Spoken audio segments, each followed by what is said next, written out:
Graça e paz, meus irmãos, minhas irmãs. Vamos abrir nossas Bíblias no Evangelho de Lucas, no capítulo 7, do verso 36.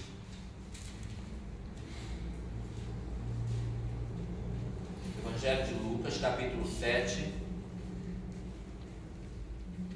do verso 36 até o terceiro verso do capítulo 8.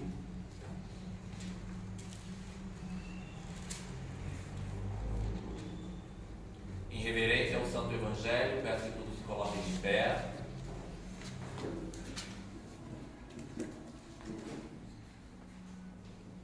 E diz assim a palavra do Senhor: Convidou um dos fariseus para que fosse jantar com eles juntos. Com ele, Jesus, entrando na casa do fariseu, tomou lugar à mesa. E eis que uma mulher da cidade, pecadora, sabendo que ele estava à mesa na casa do fariseu, levou um vaso de alabastro com unguento. E entrando por detrás, aos seus pés, chorando, regava-os com suas lágrimas e os enxugava com os próprios cabelos. E beijava-lhe os pés e os ungia com um unguento. Ao ver isto, o fariseu que o convidara disse consigo mesmo: se este fora profeta, bem saberia quem é e qual é a mulher que lhe tocou, porque é pecadora. Dirigiu-se Jesus ao fariseu e lhe disse: Simão, uma coisa tenho a dizer-te. Ele respondeu: dize-a, mestre. Certo credor tinha 2 devedores. Um lhe devia 500 denários e o outro 50. Não tendo nenhum dos 2 com que pagar, perdoou-lhes a ambos. Qual deles, portanto, o amará mais? Respondeu-lhe Simão: suponho que aquele a quem mais perdoou. Replicou-lhe: julgaste bem. E voltando-se para a mulher, disse a Simão: vês esta mulher? Entrei em sua casa e não me deste água para os pés. Esta, porém, regou os meus pés com lágrimas e os enxugou com seus cabelos. Não me deste ósculo. Ela, entretanto, desde que entrei, não cessa de me beijar os pés. Não me ungiste a cabeça com óleo, mas esta, com bálsamo, ungiu os meus pés.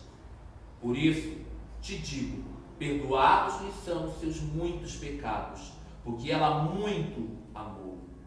Mas aquele a quem pouco se perdoa, pouco ama. Então disse a mulher: perdoados são os teus pecados. Os que estavam com ele à mesa começaram a dizer entre si: quem é este que até perdoa pecados? Mas Jesus disse à mulher: a tua fé te salvou, vai-te em paz. Aconteceu depois disto que andava Jesus de cidade em cidade e de aldeia em aldeia, pregando e anunciando o evangelho do reino de Deus. E os 12 iam com ele. E também algumas mulheres que haviam sido curadas de espírito maligno e de enfermidades. Maria, chamada Madalena, da qual saíram 7 demônios, e Joana, mulher de Cusa, procurador de Herodes, Susana e muitas outras, as quais lhe prestavam assistência com os seus bens. Estas, meus irmãos e minhas irmãs, são para nós palavras de vida, palavras de cura, palavras de salvação. Glória a vós, Senhor. Senhor Deus, obrigado, ó Pai querido, porque nesta noite temos mais uma vez a oportunidade de tentar aprender um pouco mais de Ti. Fala aos nossos corações, alimenta as nossas almas, Pai. Temos sede de Ti. Sacia hoje a nossa alma, Pai. Em nome de Jesus. Amém. Você pode se assentar.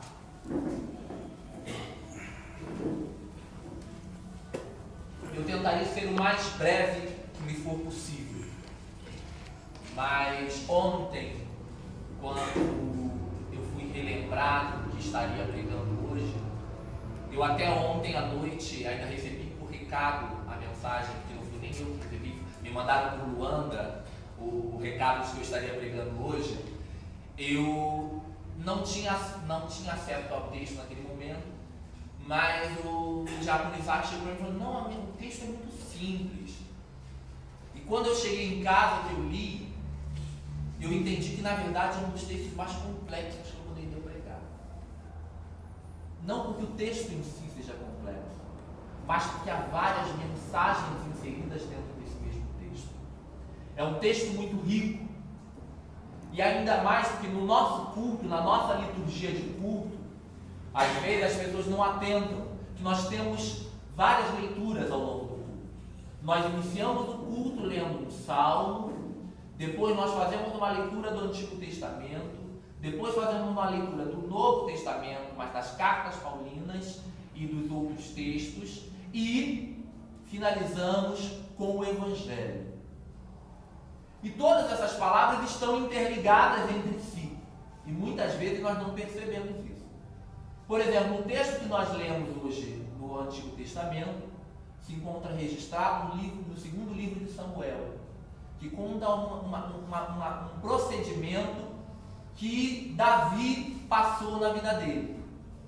Se você for ler o texto completo, conta uma história muito importante para você se localizar e entender o porquê da gratidão. E mais do que isso, eu quero deixar bem claro para você: Deus não julga o homem. O homem é quem se julga. Deus não condena o homem. É o próprio homem quem se condena.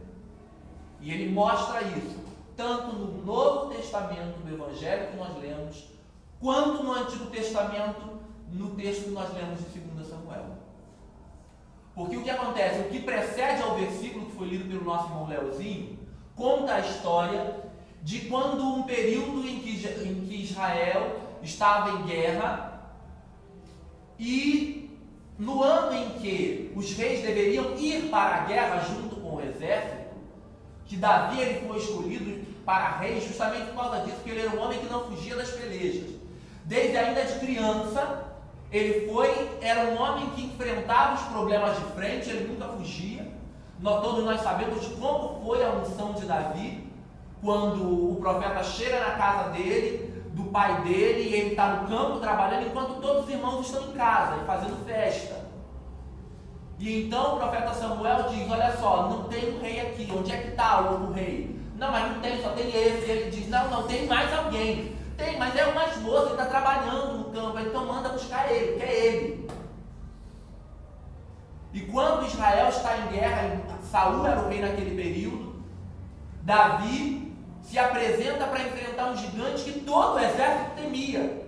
Todo mundo dizia: não, olha só, todos os dias no amanhecer aquele homem ia diante do exército de Israel e afrontava, dizendo: não tem nenhum guerreiro entre vocês que possa me enfrentar. E um belo dia, Davi, um menino franzino, ruivo, chega diante daquele povo. Quem é esse incircunciso para poder falar? Quem é esse imbecil para falar desse jeito com o exército do Deus Altíssimo? E ninguém se habilitava. Ele disse: eu vou lutar contra ele, eu vou enfrentar o que ninguém enfrenta. E ele foi, e ele saiu vencedor. Todos nós sabemos dessa história. Mas esse mesmo Davi, neste momento de 2 Samuel, da leitura que nós lemos no capítulo 12, ele tinha fugido de uma guerra. Em vez de ir para a guerra, ele resolveu ficar em casa. Numa pregação muito fundamentalista, se diria que ele estava fazendo a coisa errada no lugar errado, na hora errada.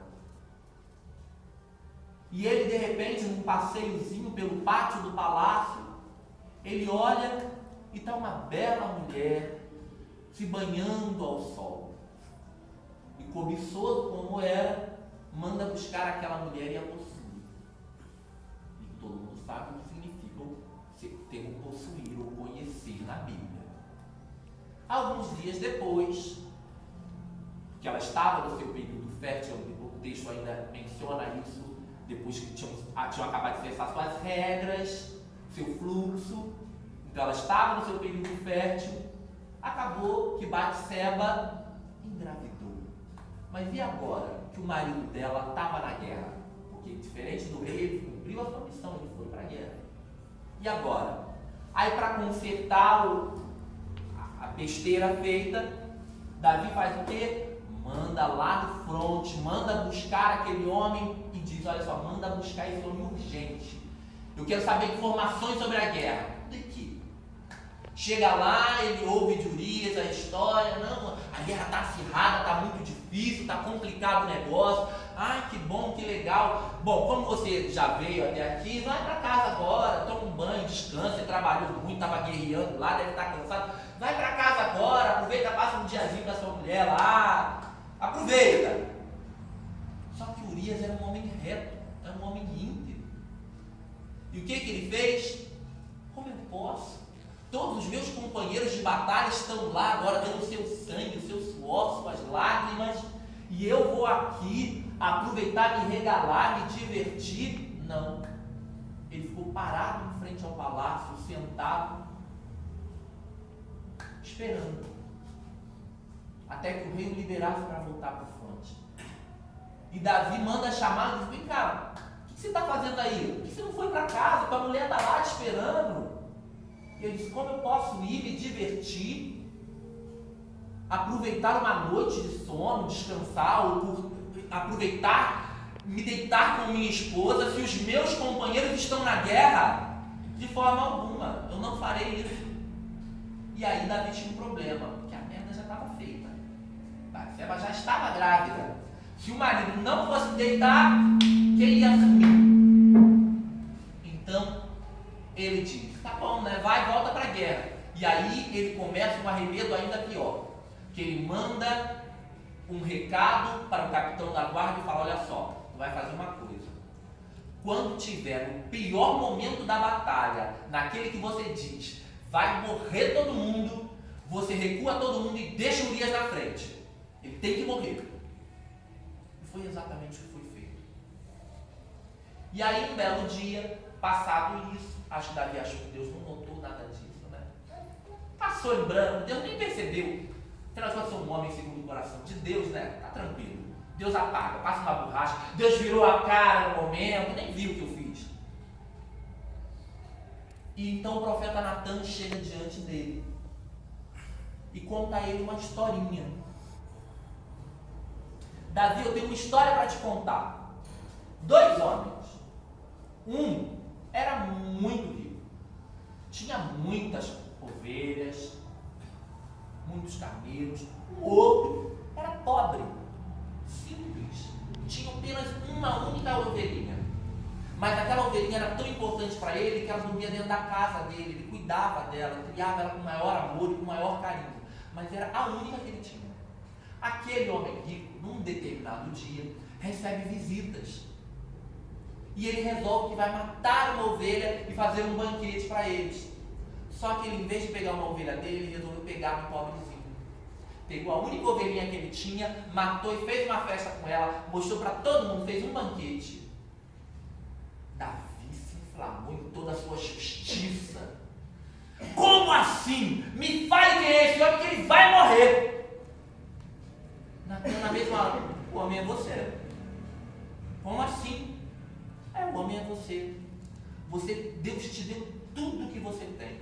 Inclusive todas as mulheres que você tem, que não são poucas. E você foi cobiçar a única que Urias tinha. causa disso, como você mesmo disse, a espada não vai se afastar da sua casa. E a consequência disso foi que o filho de Batseba acabou vindo a morrer também. A criança já nasceu com problemas. Davi orou, chorou, fez jejuns e não adiantou. Ela veio morrer. Mas o que nós temos que atentar é: quem deu o julgamento não foi Deus. Quem deu a condenação não foi Deus. Quem deu a condenação foi o próprio Davi. Foi ele quem fez o julgamento. Foi ele quem condenou. A consciência dele quem julgou. E aí nós vamos para o Novo Testamento, para o Evangelho que nós lemos hoje. Duas outras histórias. Ou melhor, uma única história com duas outras histórias. Nós vemos ali Jesus entrando na casa de um fariseu. Um homem religioso daquela época, um homem importante, que resolve fazer um banquete, convida Jesus, e Jesus, muito prestosamente, atende ao seu convite, porque, como eu disse uma vez num outro sermão, Jesus já gostava de uma festa mesmo, não adianta. Jesus atende.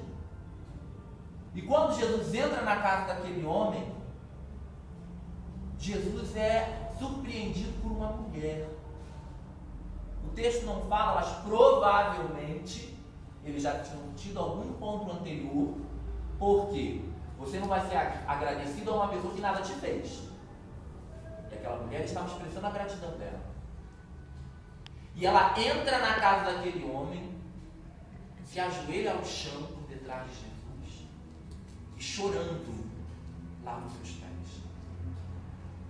Enxuga com suas lágrimas e pega um unguento, um perfume muito caro, muito precioso, um Paco Rabanne de hoje em dia. E ela derrama sobre os pés de Jesus aquele unguento. E de repente aquele homem se inflama de uma ira. Como pode? Na Bíblia a mensagem, como é uma linguagem mais cotidiana, bem eu sabia que esse cara não era um profeta. Porque se ele fosse realmente um profeta, ele não teria deixado essa mulher sequer encostar nele. Porque ela é uma pecadora. E aquela mulher realmente era uma pecadora. Tanto que ela tinha consciência de quem ela era. Ela tinha consciência do que havia sido feito por ela. Ela tinha consciência da importância que era o perdão que aquele homem lhe oferecia. E Jesus se vira para Simão e diz: olha só, Simão, se um banqueiro tem ali duas pessoas que estão devendo a ele, um deve R$500, o outro deve só 50. Mas nenhum dos dois tem condição de pagar. Todos os dois estão acabados, estão com o salário atrasado, já estão com a conta vencida, então nenhum dos dois consegue pagar. Então ele resolveu, como ele é bonzinho, já faturou bastante equivalente mesmo, resolveu que vai perdoar os dois. Qual deles será que é o mais agradecido? Qual deles será que tem mais para ser grato, para expressar diante de Deus, ou melhor, daquele banqueiro? Ele fala: eu acredito que com certeza deve ser aquele que devia R$500. Afinal de contas, a dívida dele era maior. Então ele deve ser mais grato. Exatamente. Exatamente. Quando eu cheguei aqui na tua casa, você não me deu sequer uma bacia de água. E olha que isso é um costume entre o nosso povo. A primeira coisa que se tem é uma mesinha na frente, na entrada da casa, com uma bacia e um jarro para eu lavar minha mão. Nem isso você me deu. E, no entanto, quando eu entrei aqui, meus pés empoeirados pela terra dessa cidade, essa mulher lavou os meus pés com as lágrimas dela. Enxugou com seus cabelos. Quando eu cheguei aqui, o costume do nosso povo é saudar com beijos. Não é um só. Você sabe que a saudação é longa. E ainda assim, você não fez isso. E essa mulher, pelo contrário, meus pés cansados, calejados, porque eu só ando, ela não parou de beijar meu pé. O costume do nosso povo é quando eu chego na sua casa, você derramar azeite sobre a minha cabeça, desejando para mim saúde e alegria. Você não fez isso. Essa mulher, pelo contrário, pegou um perfume dos mais preciosos e derramou sobre os meus pés. É lógico, sabe por que é isso? Porque ela tem muito a agradecer, porque como você diz, ela é uma pecadora. Ela não é uma religiosa, ela não é uma santa. Ela sabe, ela tem consciência de quem ela é. Ela tem consciência do que ela passa todos os dias. Ela tem consciência da vida que ela leva. Ela sabe, mas ela aprendeu uma outra coisa. Ela aprendeu que eu posso perdoar os pecados dela. Deus pode perdoar os pecados dela. Que sobre ela não pesa nenhuma acusação. Que todas as vezes que ela se chegar aos meus pés, eu vou estar pronto para recebê-la e acolhê-la. Seja onde for. Seja onde eu estiver, ela sempre estará presente comigo. Ela sabe que ela sempre terá livre acesso a mim. Nós, às vezes, não paramos para pensar no que significa gratidão. No que significa ser grato a Deus por algo que Ele fez por nós. E quando nós não temos noção de quem nós somos, do que nós somos, de quão pequenos nós somos, nós não somos gratos. Nós não podemos ser gratos. Porque nós nos colocamos no lugar de Simão. E achamos que estamos fazendo um favor em receber Jesus. Nós achamos que se eu fizer qualquer coisa está bom. Dê um jantarzinho. Não interessa se o prato era de primeira, se era de segunda. Não importa se era ceia ou se era o carne. Não importa. Só dando um jantarzinho. Só para poder constar. Foi isso que aconteceu com Simão.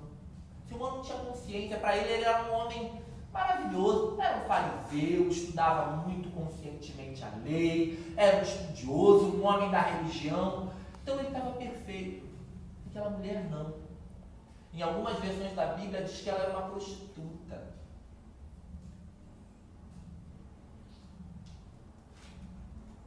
Algumas versões da Bíblia dizem que ela era uma prostituta.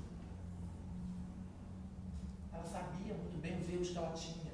Ela sabia que ela errava todos os dias. Mas ela também sabia que ela podia pedir perdão todos os dias. Que ela teria esse perdão de Deus. Ela sabia o tamanho dos pecados que ela carregava sobre si. E ela sabia que ela devia ser muito grata. Porque ela tinha um amor de alguém que não olhava para ela pelo que ela era, mas por quem ela era. Não pelo que ela fazia, mas pelo que ela era. Porque ela era mais do que o pecado que ela carregava. Você algum dia parou para pensar em qual o tamanho da sua gratidão? Já mensurou ela diante do seu pecado também? E aí nós estamos colocando como pecado tudo aquilo que te aflige. Tudo aquilo que toma teu coração. Porque Paulo disse, um homem não se condena naquilo que faz, isso não peca. Ponto. Amém. Agora, se você se condena, a mínima coisa é pecado. Se eu achar que tirar essa Bíblia daqui é um pecado, é um erro, estou errando em fazer isso, eu não devo tirar, ainda que não exista uma regra específica dizendo que essa Bíblia não pode sair daqui. Se eu tirei porque eu estou me sentindo condenado por isso, eu estou pecando sim. Eu costumo dizer que pecado não é aquela listinha. Pecado é tudo aquilo que eu acho que eu não deveria fazer. Tudo aquilo que eu percebo, isso não com uma mente cauterizada, mas com uma mente de Cristo, uma mente guiada pelo Espírito Santo. E tem gente que realmente acha que pecar é só transgredir uma lei. Então, se não está na lei, não é pecado. Se não tem nada dizendo que é errado, então eu posso fazer. Ninguém me disse que se a cobradora me deu o troco errado, eu sou obrigado a devolver. Eu não meti a mão no caixa dela e tirei nada de lá. Não estou errando. Olha só. Naquela proposta de emprego, estava dizendo que tinha que ter especialização. Eu tenho especialização. Não é na área que eu vou trabalhar, mas eu tenho especialização. Não estou enganando ninguém. É o mal do brasileiro, né? Aquele jeitinho que a gente vai dando em tudo. Por isso as leis no nosso país têm que ser tão específicas.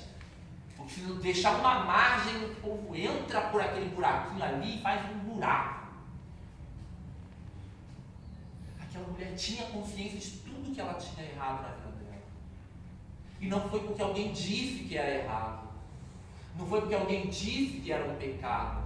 Mas porque ela tinha consciência, ela sabia dos erros dela todos os dias, porque os nossos pecados nos assombram. Os nossos erros nos assombram. Não pense você que a sua consciência te deixa dormir em paz todos os dias. Não deixa, não. Se está deixando, se você cometer um erro e está deixando tudo em tua mente, está cauterizada. Está precisando se reconverter. Quando a gente erra, o mínimo que seja, uma palavra que a gente fale contra o nosso irmão, contra a nossa irmã, uma palavrinha, você chega em casa, você para e lembra. Você chega em casa e diz, nossa, eu esqueci de falar com a fulana hoje. Nossa, gente. Será que o que ela vai pensar? Nossa, naquela hora eu passei por ela, eu estava tão ocupado e depois não voltei. Ou pisei no pé da minha irmã, passei tão correndo que esqueci de pedir desculpas. Os pecados daquela mulher também a assombravam. E por isso ela sabia, ela tinha muito que agradecer. Muito que ela tinha que agradecer. Era pouco. Por isso, para ela, aquele unguento tão precioso, que muita gente dentro daquele recinto devia estar falando, nossa, que desperdício! Ela está jogando esse perfume tão precioso nos pés desse homem. Ainda nos pés. Lugar que ninguém vai ficar cheirando. Mas ela sabia que para ela aquilo ali não era mais nada. O que ela tinha recebido em troca era infinitamente maior. Era muito maior do que tudo aquilo que ela tinha em mãos ali. E você? Você já parou para analisar na sua vida o quanto você recebeu em troca do que você é? Porque eu, meus irmãos, e agora eu vou puxar a sardinha para cá. Quando eu digo para cá, é para Betel, para a nossa igreja, para a nossa realidade, para o que nós vivemos hoje. O que eu recebi de oportunidade de estar aqui hoje, junto com vocês, compartilhando. E quando eu digo compartilhando, não é a pregação, não é a estola, como oportunidade de compartilhar aqui a vida, aprender dia após dia. É muito precioso para mim. Eu vim de igrejas onde eu não podia ser eu mesmo, onde tudo que eu falava e pensava era errado, onde qualquer ato falho meu, e quando eu digo ato falho, irmãos, prestem bem atenção nisso, quando eu era até os meus 26 anos, que eu era de igrejas fundamentalistas, na teoria, eu não poderia nem ser considerado homossexual. Nunca tinha praticado, nunca tive um ato sexual com um homem. Então, na teoria, porque hoje em dia a cura gay é isso, é a abstenção de sexo. Se você não faz sexo como homem, você está curado. Se for assim, eu estou curado já faz 2 anos. Não é? O máximo que pode acontecer é uma gripe, então, né? Tem uma recaída e volta, está curado de novo. Mas eu era acusado todos os dias. Todos os dias você é acusado. Lembra da tua igreja? Que se você dava um sorrisinho mais, que irmão, que isso não é coisa de homem não. Como é que ele, não, o termo que ele dá? Varão, vigia varão, que é isso, meu irmão? Então eu sou grato. Ontem nós estávamos aqui na nossa festa e nós vimos que cada um de nós aqui pode ser exatamente o que é. Se você disser que quer ser uma drag queen, você pode ser uma drag queen. Você não vai ser proibido, e agora eu registro aqui. Você não será proibido de se montar e vir aqui. Ah, mas é porque ontem era festa. Não, se você quiser vir montado para o culto como uma drag queen, você vai se sentar aqui na primeira fileira, você vai cantar com todo mundo, você vai levantar as suas mãos e vai adorar, você vai receber uma oportunidade, se você quiser uma oportunidade para cantar. Essa casa aqui é aberta a todos os povos. Aleluia. Se você for um bandista e candomblecista, quiser vir aparamentado assistir o nosso culto, ninguém vai dizer para você que você não está vestido adequadamente. Amém. Amém, Jesus. Pode vir. E isso para mim é precioso demais, porque aqui eu posso ser eu. Então eu tenho que ter muito a agradecer.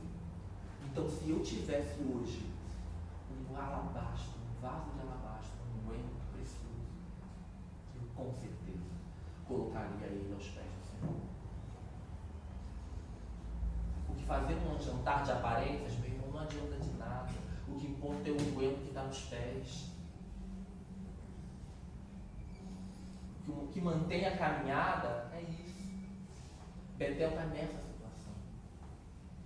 Fazer jantar de aparência não vai resolver o nosso problema. Não vai manter eles aqui como um lugar aberto a todos os povos. O que mantém esse lugar aberto como uma casa para todos os povos é o unguento que mantém essa casa caminhando. É o unguento que mantém essa casa aberta para todos os povos. Nós não acreditamos realmente que existe uma barganha com Deus. Não é o momento da oferta ainda, tá? Nós não acreditamos em barganha com Deus. Então você não vai, o Gustavo sempre fala isso. Se você trouxer 10 reais, Deus não vai te devolver 100. Você vai ficar com menos 10 reais para bater. Se você doar muito voluntariamente, irmão, senti no meu coração, Deus mandou te dar um carro. Você vai dar seu carro, meu irmão, que pena, você vai passar a andar de ônibus. E olha que está um problema sério aqui, que Deus não vai te dar uma blazer em troca. Porque tem gente que acha, né? Dá uma Uno e vai receber uma blazer. Meu irmão, se você fizer isso aqui, tenha certeza, você vai continuar sem a sua blazer. E sem o seu Uno agora. Vai ter que pegar o ônibus, faz bilhete único, né? Vai ser feliz. É como diz o comercial, o papai, quando eu passei na faculdade, o papai me disse: toma, filhinho, um bilhete único, vai ser feliz. Vai nada, vai ser pegar. Vai se dar mal. Vai pegar a condução cheia todo dia. Porque nós não acreditamos num Deus de barganhas. Mas nós acreditamos sim. Como diz a palavra, que Deus é galardoador daqueles que o buscam. Não daqueles que dão, daqueles que o buscam. E se você é grato, tudo na tua vida expressa essa gratidão. Até os ungüentos que você tem nela. Então, reconheça a sua gratidão em tudo na tua vida. Sempre. Que ser grato é reconhecer o tamanho dos seus pecados. Eu ser grato é eu reconhecer o tamanho dos pecados que eu carrego na minha vida. E não são poucos. São cotidianos. São erros que nós cometemos dia após dia. A nossa humanidade se revela todos os dias, como foi a de Davi. Davi, um deslizezinho pequeno, né? Mas com isso, a corrente que se formou. No fim de tudo, o que parecia ser só uma puladinha de cerca, virou um homicídio. Na nossa vida é assim. Não existe um pecadinho. O problema é a consequência disso lá na frente vai ser muito maior. Então, veja a tua vida. O tamanho dos teus pecados deve ser também o tamanho da tua gratidão. Amém? Amém. Irmãos, juntos nos coloquemos de pé, professemos a nossa fé.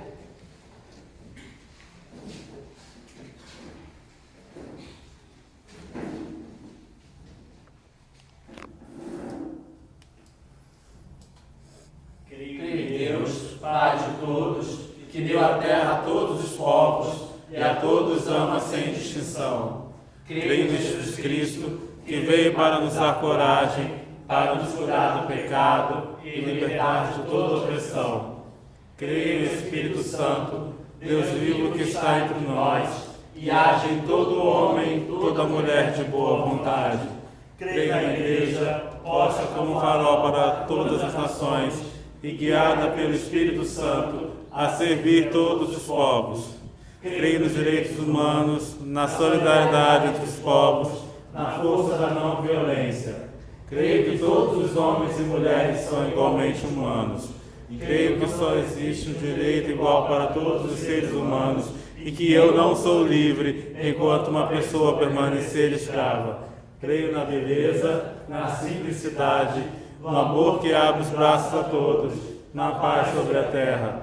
Creio sempre e, apesar de tudo, numa nova humanidade e que Deus criará um novo céu e uma nova terra, onde florescerá o amor, a paz e a justiça. Amém.